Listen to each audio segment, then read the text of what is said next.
नमस्कार, NB news देख रहे हैं आप। मैं हूं आपके साथ ऋतुश्री बथरिया। अपन उत्तराखंड में आप सभी का स्वागत है। नजर डालेंगे उत्तराखंड की बड़ी खबरों पर। उत्तराखंड के मुख्यमंत्री पुष्कर सिंह धामी ने सोमवार को मुख्यमंत्री आवास में उत्तराखंड के लोकतंत्र सेनानियों को सम्मानित किया। इस अवसर पर मुख्यमंत्री ने कहा कि लोकतंत्र सेनानियों के आश्रितों को भी सम्मान पेंशन दी जाएगी। इसके लिए शासनादेश जारी किया जा चुका है। लोकतंत्र सेनानियों का मानदेय 16,000 से बढ़ाकर 20,000 रुपए किया गया है।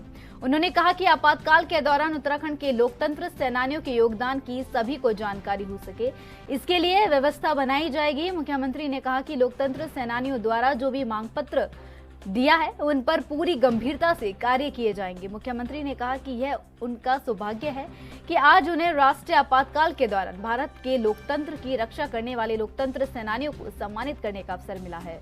उन्होंने कहा कि आपातकाल के दौरान लोकतंत्र सेनानियों द्वारा किए गए त्याग और बलिदान को देश कभी नहीं भुला सकता।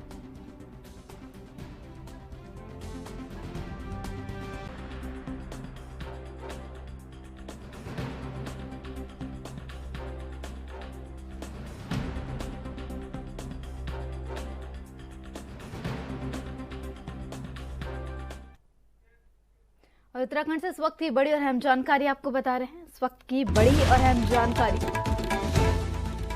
हरिद्वार से बता रहे हैं मुख्यमंत्री पुष्कर सिंह धामी का हरिद्वार दौरा। आज इस वक्त की बड़ी और अहम जानकारी, कावड़ मेले को लेकर अधिकारियों के साथ की समीक्षा बैठक।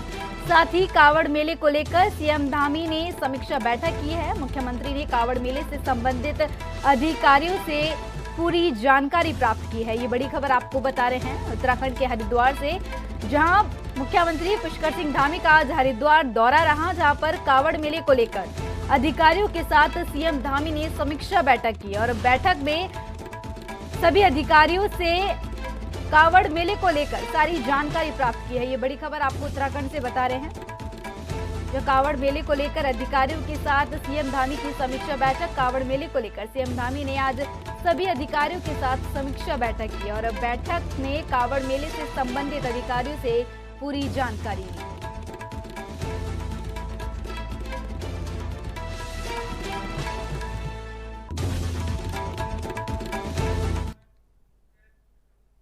आगामी कावड़ मेले को लेकर जहां स्थानीय स्तर पर जोरों शोरों से तैयारियां चल रही है, तो वहीं उत्तराखंड सरकार ने भी कवायद शुरू कर दी है।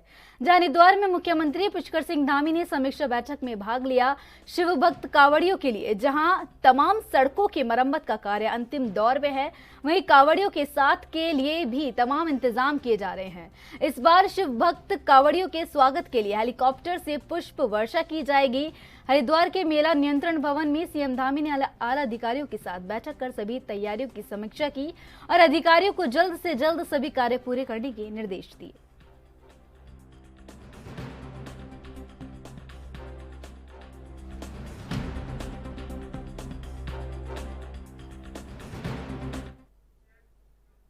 उत्तराखंड में जल्द ही यूनिफॉर्म सिविल कोड का ड्राफ्ट कमेटी सरकार को ज्ञापन सौंप देंगी, जिसके बाद यह कहा जा रहा है कि उत्तराखंड जल्द ही इसको लागू करेगा। लेकिन यूनिफॉर्म सिविल कोड को लेकर उत्तराखंड में राजनीति गर्मा गई है। उत्तराखंड के पूर्व मुख्यमंत्री और कांग्रेस के वरिष्ठ नेता हरीश रावत ने बीजेपी पर आरोप लगाया है कि यह सिर्फ 2024 के लोकसभा चुनावों में लोगों का ध्यान भटकाने के लिए यूनिफॉर्म सिविल कोड का मुद्दा उछाला गया है।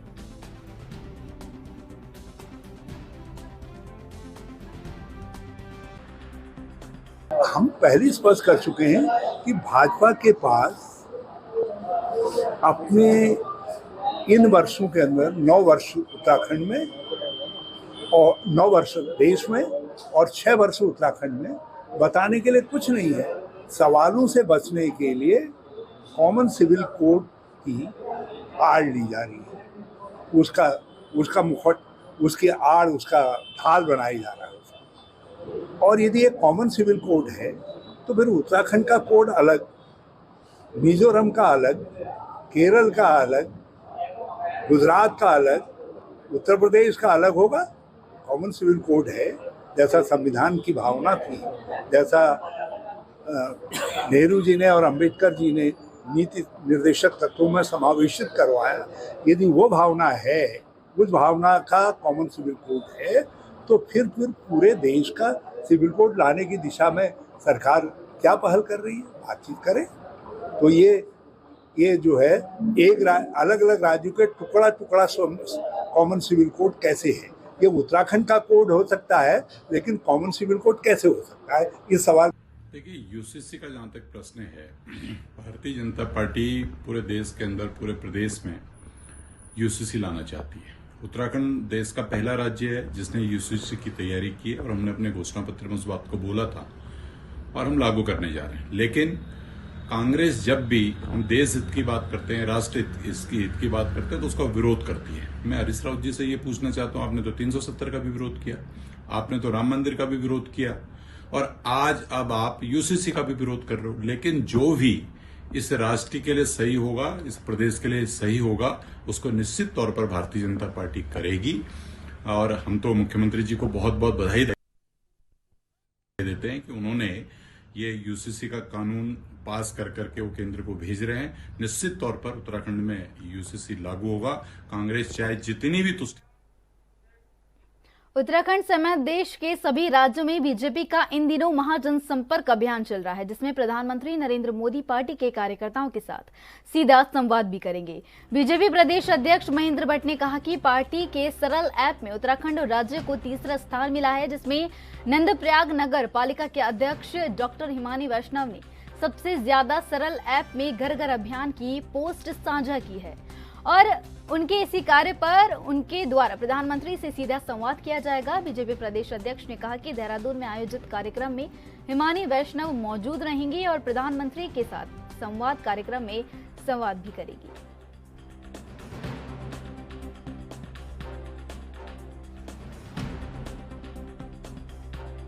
हमने कार्यकर्ताओं के विषय कार्यक्रम है, कार्यकर्ताओं को देते एक विषय में और आपको बता दूं कि अभी हमारी उत्तराखंड की महिला मोर्चे की चमोली जिले की अध्यक्ष हिमानी वैष्णव वो सरल ऐप में सर्वाधिक पोस्ट डाउनलोड करने वाली घर घर संपर्क की कार्यकर्ता बनी है और प्रधानमंत्री जी से कल वो प्रश्न करेंगे। वो कार्यक्रम कल देहरादून के अंदर होगा।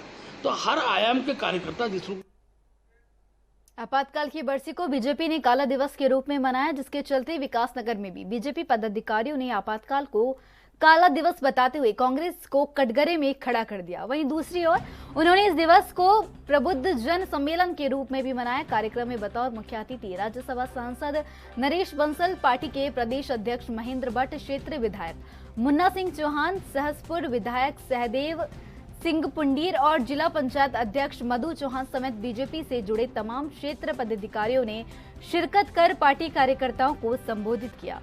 इस दौरान उन्होंने कहा कि कांग्रेस लोकतंत्र का राग अलापने में लगी है, जबकि 25 जून 1975 को तत्कालीन प्रधानमंत्री इंदिरा गांधी ने तानाशाही कर और लोकतंत्र की हत्या कर देश के 1.5 लाख लोगों को जेल में डलवाकर आपातकाल लगवाया।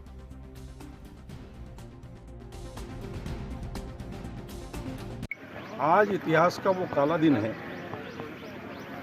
जब एक तानाशाह ने, श्रीमती इंदिरा गांधी ने देश के लोकतंत्र को हड़पा, कुठाराघात किया, पूरे देश को जेल में डाला। आज जो चिल्ला रहे हैं लोकतंत्र खतरे में है, तो सबको, नई पीढ़ी को ये बताने के लिए हम इसको काला दिवस के रूप में मनाते हैं कि कैसे 1.5 लाख लोग जेलों में डाले गए, प्रत्येक राजनीतिक दल के लोगों को जेल में डाला गया, लोगों को किस प्रकार भयक्रांत किया गया, जेल में जो इमरजेंसी का विरोध करके सत्याग्रह करके गए थे उन पर क्या क्या अत्याचार हुए, ये सब। अंतर्राष्ट्रीय मादक पदार्थ निषेध दिवस के अवसर पर स्वास्थ्य सचिव डॉक्टर आर राजेश कुमार द्वारा स्वास्थ्य महानिदेशालय में स्वास्थ्य विभाग के अधिकारियों और कर्मचारियों को नशा मुक्ति की शपथ दिलाई गई। स्वास्थ्य सचिव डॉक्टर आर राजेश कुमार ने कहा कि नशा मुक्त उत्तराखंड को लेकर स्वास्थ्य विभाग पूरी तरह प्रयासरत है। डॉक्टर आर राजेश कुमार ने कहा कि नशा मुक्त उत्तराखंड को लेकर युद्ध स्तर पर जन जागरूकता कार्यक्रम चलाए जा रहे हैं, जिसके परिणाम भी अच्छे आ रहे हैं। नशे के खिलाफ जागरूकता को लेकर संपूर्ण कार्य योजना तैयार है, जिसमें राज्य को केंद्र के सहयोग की जरूरत है। केंद्र स्वास्थ्य विभाग की टीम ने इस पर सहमति भी जाहिर की है।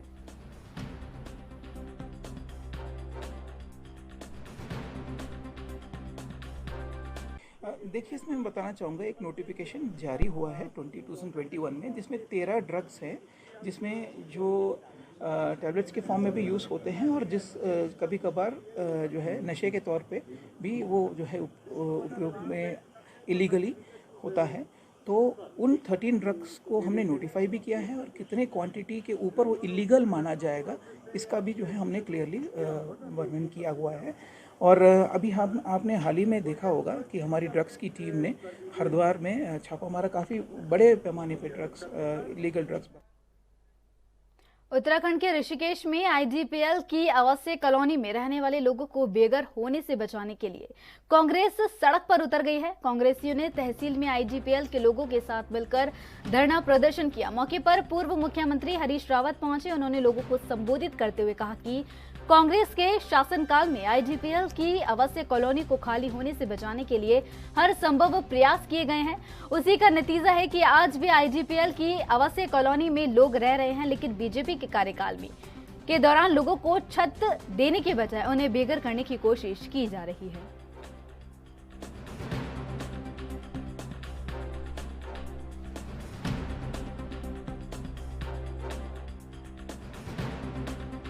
आईडीपीएल की जो संघर्ष समिति है उसके साथ हैं, कांग्रेस पूरी शक्ति के साथ उनके साथ खड़ी रहेगी। और मैंने डीएम महोदया से बात भी की है कि भाई ये विड्रॉ करिए जो ये लाइट काटने का है, और मुख्यमंत्री को सजेस्ट करिए कि वो संघर्ष समिति को बुला करके इस मामले का समाधान करें। और मुख्यमंत्री से मैं आग्रह करने जा रहा हूँ कि भाई आईडीपीएल का संचालन करने का निर्णय, और यदि आप संचालन करने में असमर्थ हैं तो फिर इनके जो वहाँ रह रहे हैं उन लोगों की समस्या का समाधान करिए, जो मांग उनकी है उसको स्वीकार करिए, और बाकी ज़मीन का क्या उपयोग करना है वो ऋषिकेश के लोगों से बातचीत करिए, ताकि ऋषिकेश के लोग बता सकें कि उसका किस तरीके से समाधान होना चाहिए। और यदि बलपूर्वक इनको हटाने की कोशिश की गई और लाइट काटने की कोशिश की गई तो कांग्रेस के लोगों ने अभी सहमति जाहिर की है कि हम 1 तारीख को उसके विरोध में उपवास पर भी बैठेंगे, और यदि जो काटने आएंगे गिरफ्तारी भी देंगे, जो कुछ करना। उत्तराखंड में जल संरक्षण के लिए MDDA hotel, mall, group housing से लेकर सभी बड़े भवनों में रेन वाटर हार्वेस्टिंग के उपायों की जांच करेगा। प्राधिकरण के उपाध्यक्ष बंशीधर तिवारी ने बताया कि जहां भी बारिश के पानी के संरक्षण के उपाय नहीं पाए जाएंगे वह नोटिस के साथ जुर्माना भी लगाया जाएगा। उन्होंने कहा कि जिस प्रकार के भवनों में वर्षा जल के संरक्षण के लिए उपाय करना अनिवार्य है, वहीं जिन भवन निर्माताओं ने मानचित्र के रूफ टॉप सोलर पैनल दर्शाया है लेकिन उसका निर्माण नहीं किया है तो उन पर भी कार्रवाई की जाएगी।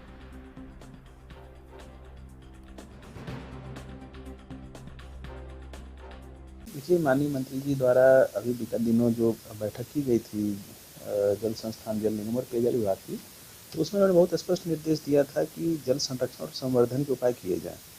जो नदियां सूख गई हैं उनको पुनर्जीवित करने के लिए नदी पुनर्जीवन बोर्ड भी बनाने के लिए उन्होंने कहा कि बोर्ड या प्राधिकरण जो भी स्थिति हो बनाई जाए और नदियों को जो पुनर्जीवन दिया जाए ताकि वो सदा नीरा हो सकें।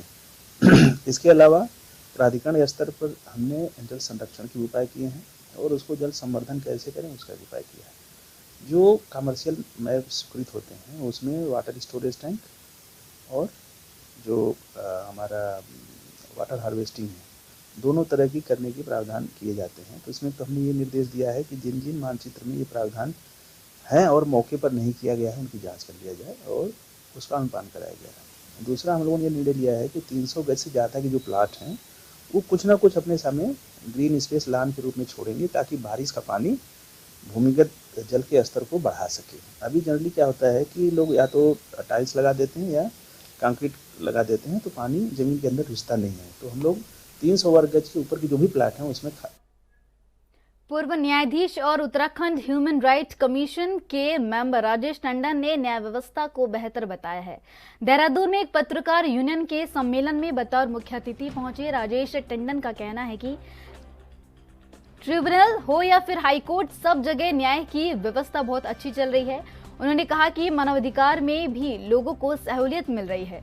उन्होंने अपने कार्यकाल का जिक्र करते हुए कहा कि जब वह मानवाधिकार के न्यायाधीश हुआ करते थे तब उनके पास ऐसी रिपोर्ट आया करती थी कि जिसमें लोग शेल्टर होम डॉक्टरों की व्यवस्था का अनुरोध करते थे। पास है न्यायपालिका की तो बहुत अच्छा चल रहा है, चाहे वो ट्रिब्यूनल हो चाहे हाई कोर्ट हो, सब जगह न्याय की व्यवस्था बहुत अच्छी है। ट्रिब्यूनल भी हमारे यहाँ उत्तराखंड में मानवाधिकार है, मानवाधिकार भी बहुत अच्छा चल रहा है, वहाँ सबको सहूलियत मिलती है। हमें याद है कि मानवाधिकार में जब मैं जज था तो ऐसी ऐसी रिपोर्ट आती थी जिसमें कि शेल्टर होम, डॉक्टर्स की व्यवस्था, सभी चीज़ें होती थी। तो न्याय व्यवस्था बहुत अच्छी चल रही है, चाहे वो लॉ कमीशन हो। मैं लॉ कमीशन का जब चेयरमैन था तब भी मैं देखता था कि जो हमारे पुराने कानून वो ख़त्म हो चुके हैं उनको ख़त्म किया जाए। बहुत सी बातें थी। हमारे चीफ मिनिस्टर धामी जी इसी बात को ध्यान देते हैं कि जो भी व्यवस्था हो सके, चाहे ट्रिब्यूनल द्वारा चाहे हाई कोर्ट द्वारा, सबको स्वच्छ रूप से और अच्छी तरह से सुविधाएं मिल सके। सभी न्याय व्यवस्था बहुत अच्छी है। हमें बहुत गर्व है अपने उत्तराखंड का और अपने देश का भी कि न्याय व्यवस्था। उत्तराखंड के उत्तरकाशी में एक बार फिर से पेपर लीक की होने की आशंका जताई गई है। 23 जून को आशा फैसिलिटेटर की परीक्षा हुई थी, जहां आशाओं ने सीएमओ और डिप्टी सीएमओ को पत्र लिखा जिसमें पेपर लीक की शिकायत की गई है। आपको बता दें कि विशेष लोगों ने पेपर तैयार कर लीक करने का आरोप लगाया है, साथ ही दोषी के खिलाफ सख्त से सख्त कार्रवाई की मांग की है। तो वहीं डिप्टी सीएमओ ने 5 सदस्य जांच समिति बनाई और 3 दिन के भीतर जांच रिपोर्ट मांगी है। विभाग के उच्च अधिकारियों ने भी मामले को संज्ञान में लेने की से अपील की है।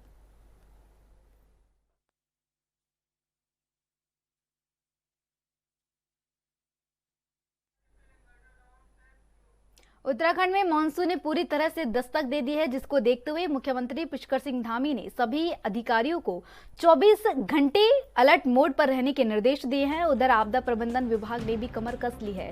साथ ही पुलिस प्रशासन ने एसडीआरएफ की 30 से ज्यादा टीमों को अलग अलग स्थानों पर तैनात कर दिया है। मौसम विभाग के मुताबिक अगले 4 दिनों तक प्रदेश के कई स्थानों में झमाझम बारिश की संभावना है। मौसम विभाग ने आज के लिए ऑरेंज अलर्ट और अगले 3 दिनों के लिए येलो अलर्ट जारी किया है।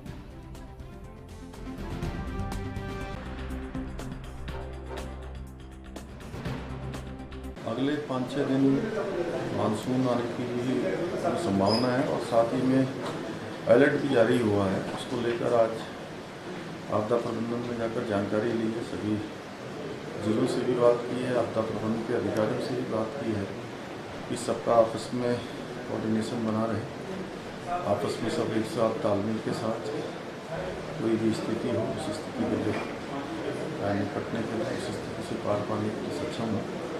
और जगह जगह रास्ते बंद हो जाते हैं और रास्ते खोले जाएँ। बहुत सारी जगह पर जो बरसात से पहले नाले बंद हो जाते हैं उन सभी को साफ किया जाए। सभी जिलाधिकारियों से भी बात की है कि सब आज 3-4 पॉइंट पे हमारी विचार विमर्श हुई है। एक तो जितने डैम हमारे यहाँ डैम और बराजेस हैं वहाँ पे AWLR ऑटोमेटिक सेंसर लगने हैं और उनके डाउन स्ट्रीम में जो पॉपुलेशन है जिनको समस्या हो सकती है ज़्यादा पानी रिलीज होने से, वाटर लेवल बढ़ने से, वहाँ पर सायरन सिस्टम लगाने हैं, 360 डिग्री सायरन सिस्टम लगाने। तो वहाँ पे बात हुई थी पिछले साल ही कि इसको तत्काल लगाएं। कुछ ने तो लगाया है तो कुछ ने तो यात्रा चल रहा है और एसडीआरएफ को हमारे दोनों कुमाऊं गढ़वाल रीजन में अप्रोप्रिएट प्लेसेस में टीमें दी गई है। करीब 30+ सब टीमें लगा हुआ है और उनको ऑलरेडी इंस्ट्रक्शंस दी हुई है डिस्ट्रिक्ट एसपीज को और हमारे एसडीआरएफ के। और कुछ जगह उत्तराखंड में मानसून ने दस्तक दे दी है, जिसके चलते मौसम विभाग ने भी अलर्ट जारी किया है। प्रदेश के अन्य हिस्सों की तरह विकासनगर तहसील क्षेत्र में प्रशासन अलर्ट मोड पर है। आपको बता दें कि विकासनगर तहसील क्षेत्र में नदियां और बरसाती नाले खाली भी बहते हैं। क्षेत्र की मुख्य नदियों में यमुना, टॉन्स, आसन, शीतला और स्वर्णा तमाम नदियां हैं जो बरसात के मौसम में अपना रौद्र रूप दिखाती है, जिसमें नदियों के पास बसी बस्तियां और गांव प्रभावित होते हैं।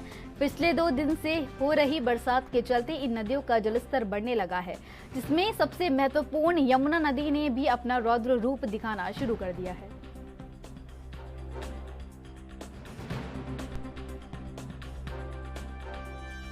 अभी जो मानसून की शुरुआत हो चुकी है, तो इसको लेते हुए जो पूर्व की तैयारी से जिलाधिकारी महोदय के निर्देश पे वो कर ली गई है। हमारी 8 बाट चौकियाँ इस समय एक्टिवेट हैं।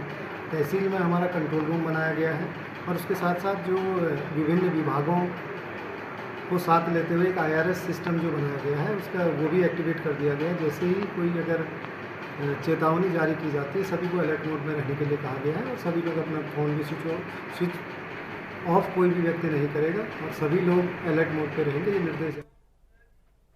उत्तराखंड के रुड़की क्षेत्र के बेलड़ा गांव में 12 जून को हुए बवाल के बाद राजनीतिक पार्टियों और सामाजिक संगठनों का आना जाना गांव में लगा हुआ है।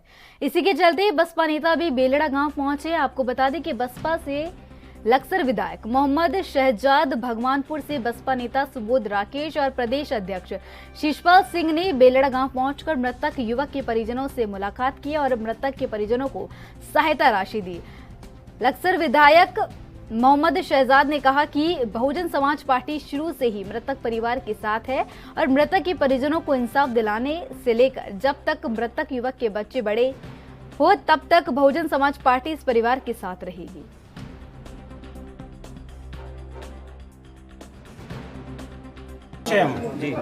हम उसी दिन से साथ है पीड़ित परिवार की। भाई फूल चुकवाने में हम थे, विसर्जन में भी हम थे, उससे पहले दिन भी हम थे। जो लोग मार पीट रही थी, पुलिस मेडिकल नहीं करा पा रही थी, उनको दवा दारू भी हमने कराई है। बहुजन समाज पार्टी इतना चाहती कि विवाद ना बढ़े, सिर्फ न्याय हो। विवाद में न्याय नहीं हो पाता, न्याय संविधान के दायरे में हो। अगर पंकज की हत्या हुई है तो हत्या का अपराध हो, और एक्सीडेंट हुआ तो एक्सीडेंट। ये जांच एजेंसी तय करे, ना कि बहुत पहले 2 मिनट में एक फोन पे तय कर लिया गया कि ये एक्सीडेंट है, लोग उसके खिलाफ हैं। रोड समाज हो या मुस्लिम समाज हो, दलित हो, सब लोग हमारे हैं। हम कोई ऐसे शब्द का इस्तेमाल नहीं करते जैसा लोग करते हैं। जनाधार बहुजन समाज पार्टी के पास देखिए, आज ही नहीं है, पहले भी पीड़ित परिवार से मिलने आए हैं। जिस दिन एक कांड हुआ था उस दिन रात से लगातार हम पीड़ित परिवार के साथ खड़े हैं। आप लोगों ने देखा, आप लोगों के नॉलेज में भी है, जिस दिन यहाँ पर अरेस्टिंग हुई, कुछ महिला और बच्चों को भी पुलिस ने अरेस्ट कर लिया था, तो हमने खड़े होकर आदरणीय हमारे विधायक उमेश कुमार जी और हम सब ने खड़े होकर उस समय उस दिन रात को ही यहाँ की महिलाओं को और नाबालिग बच्चों को पुलिस से छुड़वाने का काम किया था। और उससे फिर अगले दिन यहाँ पर हम पहुँचे अपनी पार्टी के प्रदेश अध्यक्ष जी और अपने पदाधिकारियों के साथ। उस समय भी अपने पीड़ित परिवार की आर्थिक सहायता करने में यहाँ पर आए थे और उनको आश्वासन देने आए थे कि पूरी पार्टी आपके साथ खड़ी है, पूरा समाज आपके साथ खड़ा है। जहाँ पर भी आवश्यकता है, हर जगह कदम से कदम मिलाकर पीड़ित परिवार के साथ हम सब। वो परिवार के लोग हैं, स्वाभाविक तौर पे जिसकी मौत होती है परिवार में से, उसमें कुछ लोग गुस्सा भी करते हैं, परंतु बहुजन समाज पार्टी का एक एक सिपाही उनके साथ है। जिस दिन उनका तीजा था उस दिन मैं खुद आया, उससे एक दिन पहले माननीय विधायक जी आए, उन्होंने मदद करी आर्थिक, और मैं भी तीजे वाले दिन खुद आकर के, मेरे साथ 5-7 गाड़ियाँ थी, मेरे कार्यकर्ता थे, मैं भी खुद पर्सनली मदद कर गया। माननीय विधायक हमारे साथ में खड़े हैं भाई सुबोध राकेश जी। उत्तराखंड की राजधानी देहरादून में युवरानी महेंद्र कुमारी 18वीं राष्ट्रीय एथलेटिक्स चैंपियनशिप का आयोजन किया गया।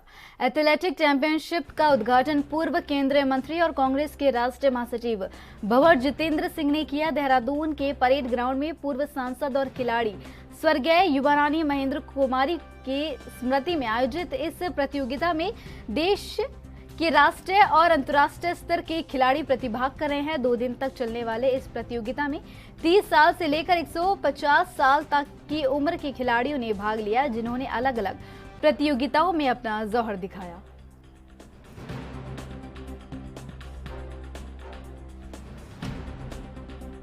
डिस्ट्रिक्ट अपना पंजाब लुधियाना। आपकी उम्र कितनी है? मैं 77 ईयर। आप कौन सी प्रतियोगिता में भाग लेने आए हो? हम पहली बार प्रोग्राम हो रहा है यहाँ पर पहली बार आए हैं। बाकी मैं थ्रू आउट इंडिया गया, नेशनल भी खेला हूँ सिंगापुर में। वॉकिंग करता हूँ, रनिंग करता हूँ, शॉर्ट पुट करता हूँ, डिस्कस थ्रो करता हूँ और अच्छा फिट रहते हैं।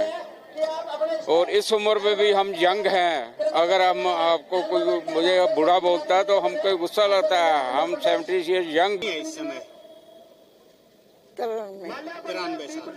आप 93 साल में यहाँ प्रतियोगिता में भाग लेने आए हैं, कैसा लग रहा है आपको? बहुत अच्छा लग रहा है। अच्छा, की कौन सी प्रतियोगिता है? आप किस चीज में भाग ले रहे हो? रेस में रही थी। रेस में अच्छा, रेस में। हाँ, रेस में। कब से आप इस प्रतियोगिता में भाग ले रहे हैं, खेल प्रतियोगिता में? चंडीगढ़ गई तो कई था। आपका नाम? भी अनुसुईया। कहाँ से आए हो आप? आप कौन से राज्य से आए हो? Javelin, discus throw, shot put. अब उम्र कितनी है आपकी इस समय? मैं तेलंगाना। कितने साल से भाग ले रहे हो आप इसमें? 70 एज ग्रुप 70।